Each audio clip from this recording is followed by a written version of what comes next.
Okay. So I'm sitting here with Ken Borelli, former president, current first vice president. Ken's been around for a long time.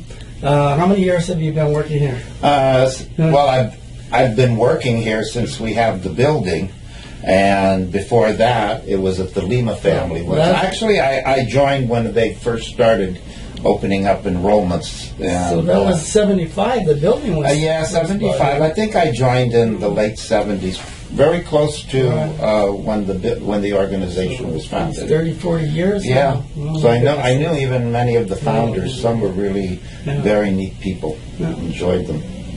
Well, what's the best part about the Italian American Heritage Foundation? Well, of course, to me, it's heritage. Yeah. And I was working basically in Children's Protective Services, and I've been very active in those issues. But, you know, you really need to be diversified. You need that balance. Yeah. So heritage has always been important. Yeah. And I really enjoy being part of an organization that really fosters our heritage.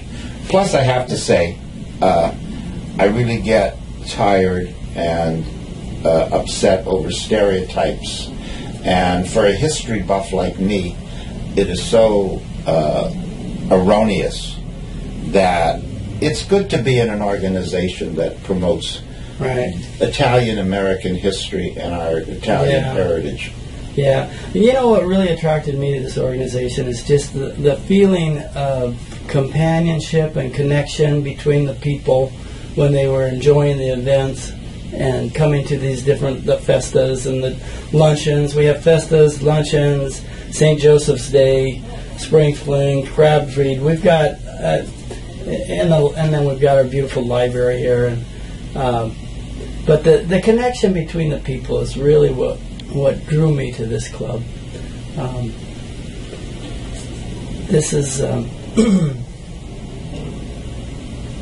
it's an unusual type of organization. You know, I don't think you find that. No, and like I said, I'm a history buff, and I grew up in the Bay Area, in and around San Jose, and for a long time, that was part of the Italian-American heritage, and I think for many of the old-timers, and you could track this down, while there were many clubs, and I'm going back to a long time ago, it was amazing to see the community action in the neighborhoods, and of all places, Alum Rock Park.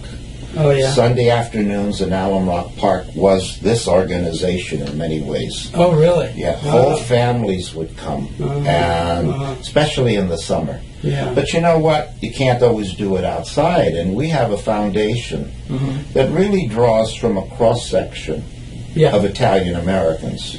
I mean, it's from all parts of Italy. People, and the nice thing about it is, too, that you don't necessarily have to be Italian.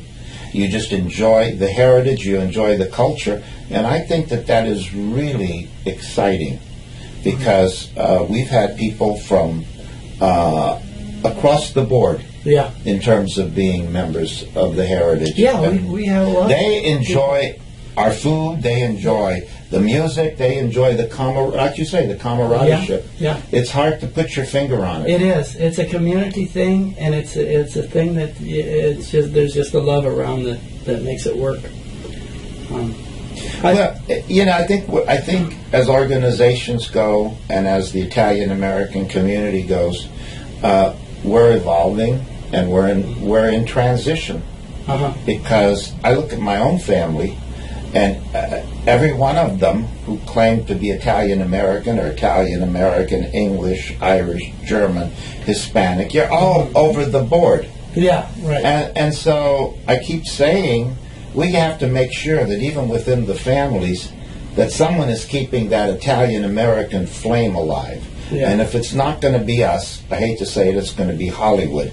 Now, Hollywood has done a disaster and a disservice to us.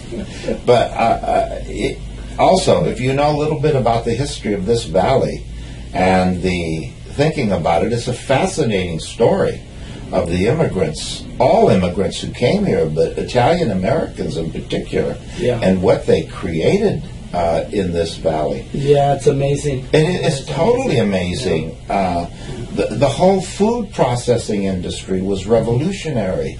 And they provided so much to the South Bay economy before Silicon Valley. It's amazing. It's just very exciting.